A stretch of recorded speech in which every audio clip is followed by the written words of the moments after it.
যদি কেউ রথের সময় জগন্নাথ ঠাকুরকে খুব সুন্দরভাবে কাছ থেকে ফাঁকায় ফাঁকায় দেখতে চান, তাহলে অবশ্যই রথের পরের দিন ভোর ৩টে থেকে ৫টার মধ্যে মন্দিরের সামনে চলে যাবেন।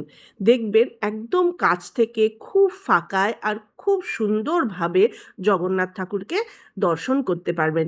এমনকি কিছু যদি আপনাদের নিবেদন করার ইচ্ছা থাকে ঠাকুরকে, সেইটাও নিবেদন করতে পারবেন, পুজো দিতে পারবেন। খুব ভালো লাগবে।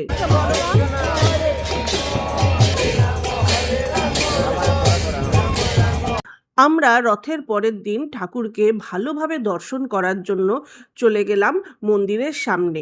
তখন বাজে প্রায় পৌনে ৫টার মতো হবে। তখন সবে সবে আলো ফুটছে। আকাশটা দেখলেই আপনারা বুঝতে পারবেন। আমরা এত সুন্দর দর্শন করেছি যে কি বলবো, মনটা একদম ভরে গেছে। আর এই সময় না রথ থাকে রাস্তায়। কারণ জগন্নাথ ঠাকুরের রথ তার মাসির বাড়ি পৌঁছাতে পৌঁছাতে সময় নেয় ২ দিন। যার জন্য এই সময় জগন্নাথ ঠাকুরকে খুব সুন্দরভাবে দর্শন করা যায়, পুজো দেওয়া যায়। আর এই সময় কিন্তু মন্দিরের দরজা বন্ধ থাকে। চলুন আপনাদের এখন আমি একটু মন্দিরের দর্শন করিয়ে দিই। এই দেখুন মন্দির, কি সুন্দর ফুল দিয়ে সাজিয়েছে না? দারুণ লাগছে। এই সময় যেহেতু ঠাকুর মন্দিরের ভিতরে থাকে না, তাই এই সময় দরজা বন্ধ থাকে।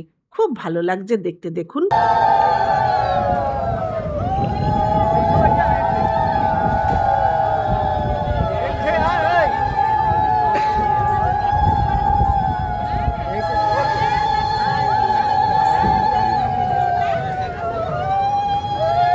এই সময় পুরীর মন্দিরের আশেপাশের পরিবেশটা না এত সুন্দর হয়ে থাকে, যেন একটা স্বর্গীয় অনুভূতি হয়।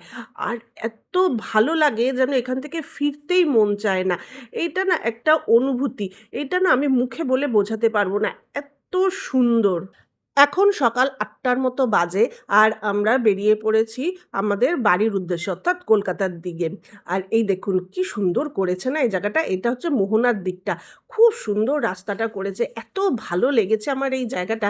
আর এই হোটেলটা দেখছেন, এটা হচ্ছে আমাদের ভাইপো অর্থাৎ অভিষেক ব্যানার্জির হোটেল। বাড়ি ফিরছি বটে, কিন্তু মনে একটা না ভীষণ আনন্দ আর শান্তি নিয়ে বাড়ি ফিরছি। কারণ আজকে সকালটাই এত সুন্দরভাবে শুরু হয়েছে যে আমি বলে বোঝাতে পারবো না। যাই হোক, এখানেই আমি আমার পুরী ব্লগটা এন্ড করছি। আশা করি আপনাদের ভালো লেগেছে। যদি ভালো লেগে থাকে অবশ্যই লাইক করবেন। তাহলে আজকের মতো টাটা।